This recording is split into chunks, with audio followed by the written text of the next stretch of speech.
محترم سامعین کرام، شاہ عبدالرحیم رائے پوری رحمۃ اللہ علیہ کے ایک قاری مرید بچوں کو پڑھاتے وقت پیٹتے تھے۔ جب اس کی اطلاع حضرت رحمۃ اللہ علیہ کو ملی تو کہلا بھیجا، قاری صاحب سے کہو کہ جب غصہ آیا کرے تو اپنا سر دیوار پر مار لیا کرے، بچوں کو نہ مارا کرے۔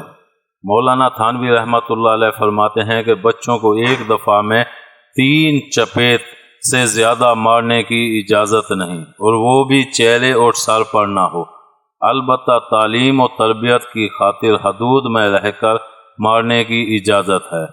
مولانا خلیل احمد سہارنپوری رحمۃ اللہ علیہ لکھتے ہیں کہ جو استاد بچوں کو مارتا ہے اس کو پڑھانا نہیں آتا، زیادہ پٹائی سے بچے بے حیا ہو جاتے ہیں۔